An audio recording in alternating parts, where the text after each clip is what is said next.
Assalamualaikum warahmatullahi wabarakatuh. Salam sehat untuk kita semua. Selamat bertemu kembali, sahabat Ian 88 sekalian, pada materi YouTube kali ini. Kali ini saya akan membawakan materi tentang kebugaran dengan bersepeda. Kita tahu saat ini bersepeda sudah menjadi tren topik dalam kegiatan berolahraga di masyarakat. Apalagi sudah cukup banyak komunitas bersepeda sebagai bagian dari kegiatan rutin berolahraga. Olahraga bersepeda bukan hanya untuk mendapatkan nilai-nilai kebugaran, namun sudah mempunyai nilai-nilai silaturahmi, kesetiakawanan sosial, hingga mendapatkan nilai-nilai kebahagiaan dalam menjalankannya. Mari kita ikuti materi selanjutnya. Izin saya share materinya.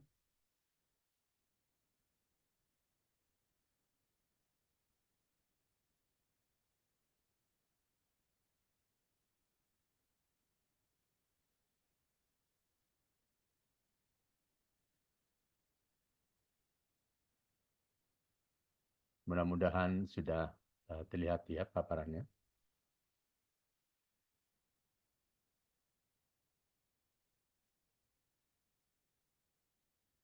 Sahabat-sahabat, sebelumnya kita perlu memahami bagaimana gambaran penduduk Indonesia hingga tahun 2045 yang disebut-sebut sebagai mencapai Indonesia emas. Bahkan ada yang menyebutkan adanya puncak bonus demografi pada tahun 2035, di mana 70% jumlah penduduk Indonesia berada pada usia produktif, yaitu antara umur 15 hingga 65 tahun. Di mana pada usia tersebut, jika tidak dilakukan intervensi sejak dari sekarang, akan terjadi penurunan produktivitas, bahkan mendapatkan nilai minus. Salah satu bentuk intervensinya adalah dengan berolahraga secara baik, benar, terukur, dan teratur atau BBTT. Seperti yang pernah saya sampaikan pada materi di YouTube sebelumnya.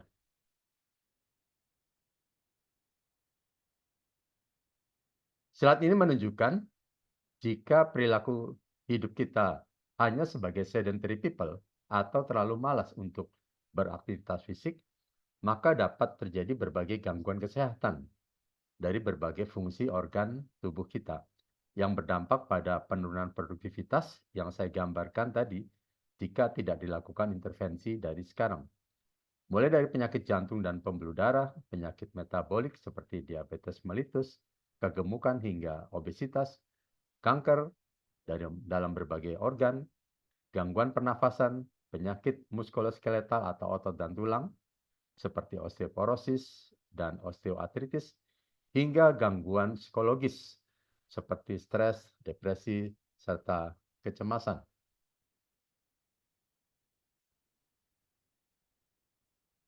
Seperti yang sudah pernah saya sampaikan sebelumnya, bahwa komponen kebugaran, yaitu kebugaran jasmani, secara ilmiah akan menurun seiring bertambahnya usia.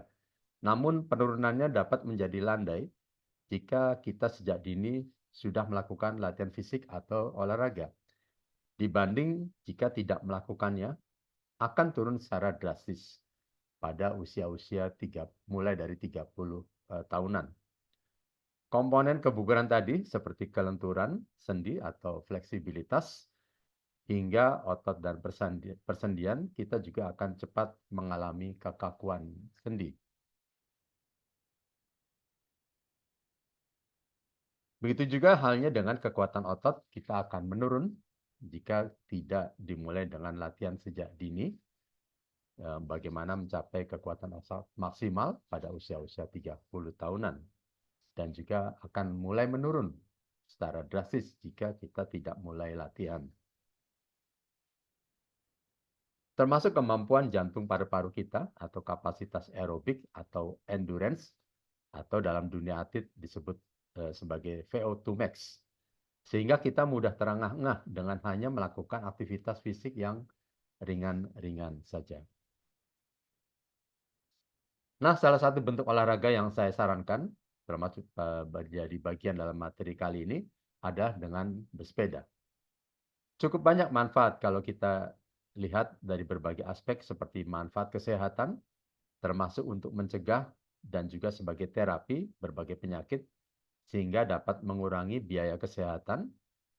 Kemudian manfaat di bidang transportasi, khususnya di perkotaan, sebagai sarana transportasi yang sehat, mengurangi polusi udara, serta mengurangi kemacetan. Begitu juga dari sisi manfaat ekonomi, seperti hemat bahan bakar, serta hemat biaya transportasi.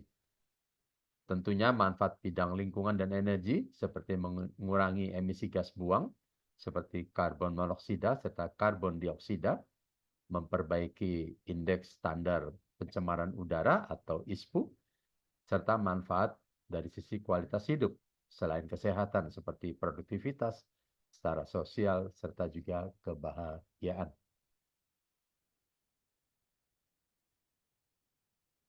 Slide ini menunjukkan bagaimana dalam bersepeda banyak menggunakan sebagian besar otot-otot besar tubuh kita, walau dominan tentunya menggerakkan otot-otot tubuh bagian bawah. Bersepeda juga melibatkan otot-otot tubuh bagian atas, seperti otot leher dan sekitarnya, otot lengan atas, termasuk bicep dan tricep, serta juga otot punggung dan otot perut, serta pada paha, kemudian betis, dan otot-otot di kaki.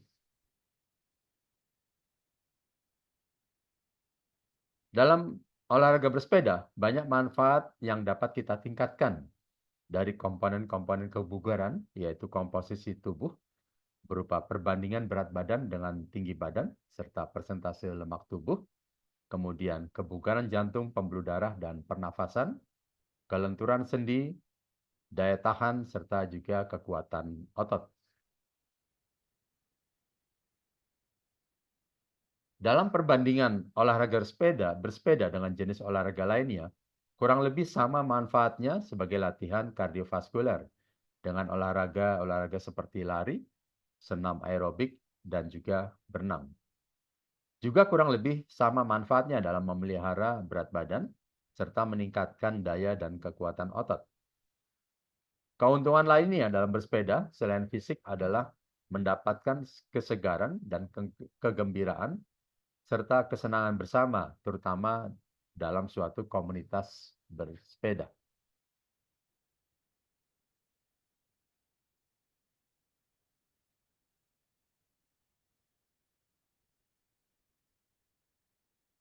Pada slide ini, kita bisa lihat perbandingan bersepeda dengan olahraga lainnya terhadap berbagai komponen kebugaran, khususnya senam aerobik, lari, dan berenang. Bersepeda juga sebagai olahraga aerobik yang bersifat low impact atau penekanan ringan pada persendian dan otot-otot bagian bawah tubuh.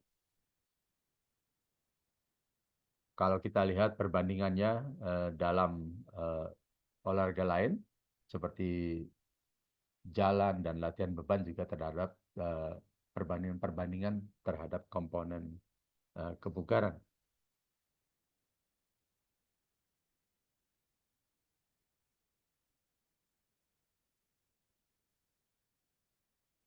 Bersepeda juga bermanfaat dalam meningkatkan kelenturan berbagai persendian seperti persendi-sendi atas, bagian atas, dan juga persendian bagian tubuh bawah, sehingga bisa mencegah terjadinya kekakuan sendi dan kekakuan otot.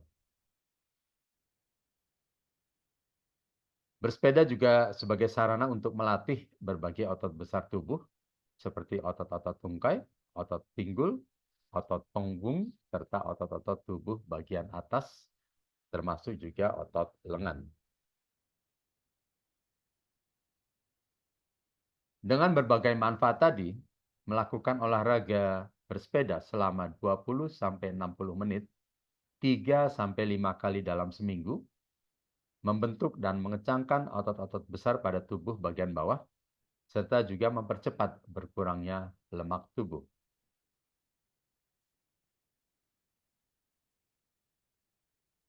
Mulailah bersepeda dengan melakukan pemanasan secara efektif, yaitu dengan memulai peregangan otot dan sendi tubuh, kemudian mulai mengayuh sepeda secara perlahan, Atau pemanasan dapat juga dilakukan dengan menggunakan sepeda statis atau secara jogging atau berjalan.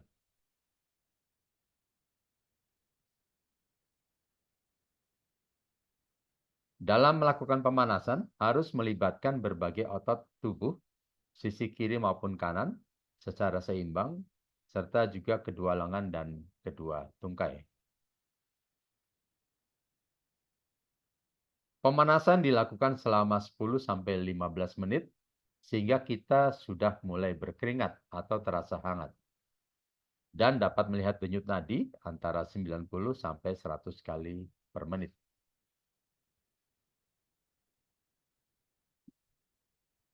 Mulailah pemanasan dengan peregangan, sehingga otot dan persendian menjadi lebih lentur untuk mencegah terjadinya cedera otot dan sendi. Peregangan dilakukan dengan cara diregangkan dan ditahan selama 10 hitungan atau 10 detik. Bisa dilakukan 2-3 kali setiap sesi peregangan. Lakukan peregangan pada semua otot dan sendi tubuh di kedua sisi tubuh, dan mulailah dari otot-otot tubuh bagian atas hingga otot-otot tubuh bagian bawah. Peregangan dapat dilakukan saat berdiri, di atas bangku, atau sambil berbaring di lantai atau rumput, dan juga dapat dilakukan bersandingan dengan teman berolahraga. Slide-slide berikut menggambarkan beberapa jenis peregangan yang dapat dilakukan, khususnya untuk olahraga bersepeda. Mulai dari otot-otot leher, ya dengan cara kita bisa berdiri maupun juga berbaring. Kemudian otot-otot pinggul, otot punggung bawah, serta juga otot-otot paha bagian depan. Bisa kita lakukan di atas bangku yang cukup untuk tubuh kita. Begitu juga untuk otot-otot paha bagian dalam, otot bokong, otot pinggul, serta otot betis, serta otot Achilles, yaitu di tumit. Setelah melakukan peregangan, dilanjutkan dengan tahapan pemanasan selanjutnya, yaitu mulai mengayuh sepeda secara perlahan.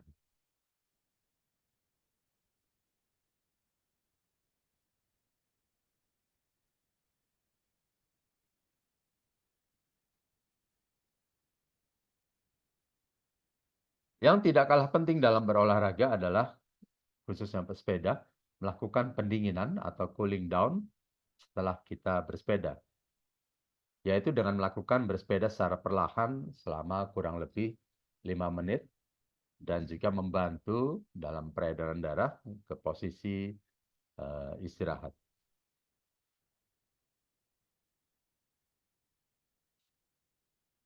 Yang tidak kalah penting sebelum dan selama serta setelah bersepeda adalah mengatur pola makan dan minum. Ada beberapa yang bisa jadi pedoman, yaitu tentang kesiapan fisik, dipengaruhi oleh pengaturan makan dan minumnya, malam sebelumnya, jenis-jenis makanannya, dan juga selalu minum selama kita bersepeda, tidak harus menunggu haus. Tentunya ini menjadi bagian dalam melakukan bersepeda, menjaga kebugaran kita secara lebih baik.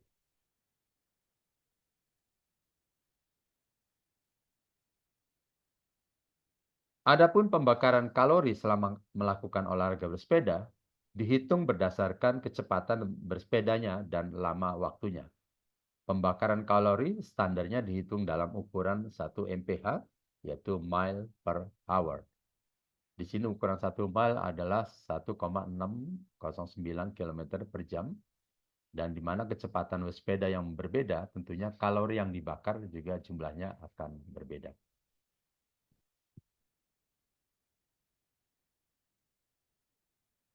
Perlu juga sahabat-sahabat Ian ketahui tentang olahraga bersepeda, yaitu tentang titik tumpu tubuh kita saat di atas sepeda dan distribusi bobot tubuh kita, di mana sebagian besar atau 55% tubuh kita pada roda belakang dan 45%-nya pada roda depan.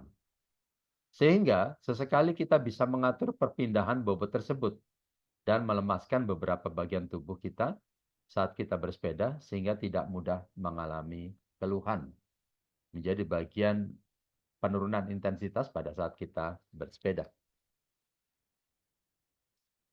Beberapa keluhan yang dapat dialami oleh para penggiat sepeda, terlebih jika atau tidak kurang melakukan pemanasan atau melakukan pelemasan saat bersepeda, seperti rasa kesemutan pada telapak tangan atau jari-jari, rasa pegal pada leher dan bahu, sakit pinggang, sakit pada sendi lutut, bahkan sampai adanya keluhan impotensi.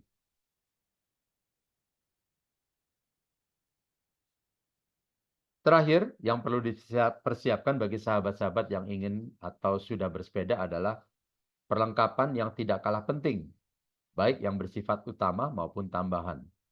Mulai dari helm, kaos jersey, celana dengan padding atau bantalan, sarung tangan, sepatu khusus sepeda, botol minum dengan holdernya pada sepeda, serta masker untuk menghindari polusi.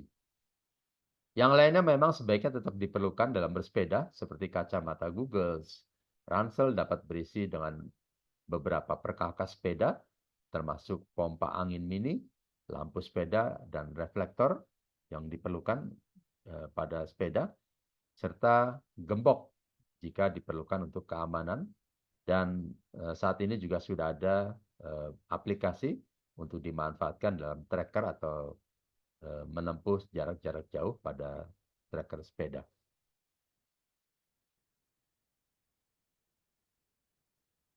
Bersepeda tentunya dapat dilakukan secara individual atau dalam suatu komunitas yang tetap wajib mentaati tata tertib bersepeda di mana saja, termasuk di jalan raya, serta demi keamanan dalam kita melakukan bersepeda.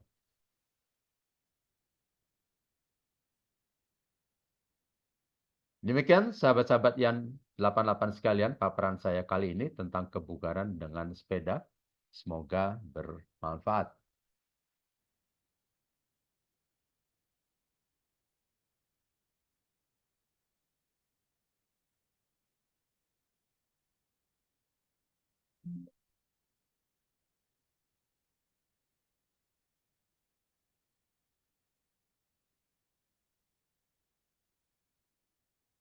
Silakan untuk like, subscribe, dan berikan komen, serta share jika sahabat-sahabat anggap bermanfaat bagi keluarga dan orang-orang yang Anda cintai. Sebaik-baiknya manusia adalah yang dapat bermanfaat bagi orang lain. Terima kasih sahabat. Nantikan materi-materi selanjutnya. Wabillahi taufiq wal hidayah. Wassalamualaikum warahmatullahi wabarakatuh.